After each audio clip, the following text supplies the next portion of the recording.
Secretary of State for Legislative Affairs, Joel Rubin. Joel, thank you so much for coming in this morning. Those are some incredible pictures that we just saw on the ground there. What is Israel's end goal here as the U.S. is trying to push to ceasefire? You heard President Biden over the weekend. What is Israel trying to accomplish?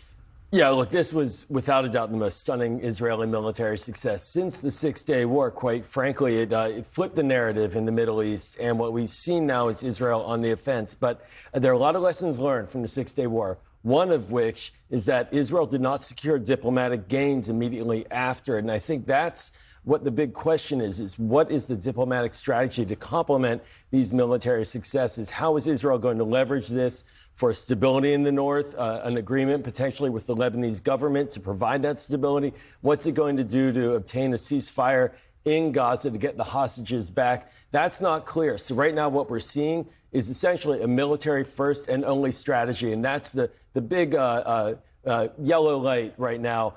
Strong military action, effective, good, but there needs to be a way to lock in those gains. Yeah, and there's obviously real concern about Iran and this retaliatory strike. What does that look like, and what are the implications if that happens? Well, I think right now Iran's on its back heels. I think that there were many analysts for many years looking at this saying that could be the big one, Israel versus Iran, and that would blow up the region. And certainly that is a concern.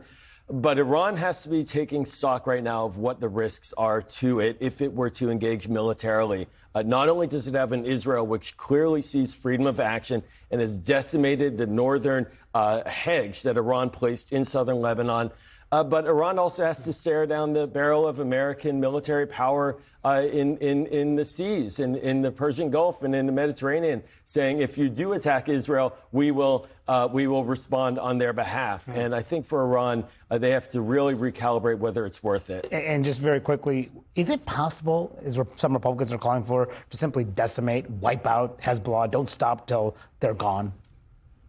Hezbollah has been entrenched for 40 years. There is a way to decimate its leadership capacity, as is being done right now, and to try to undermine its military network of rockets.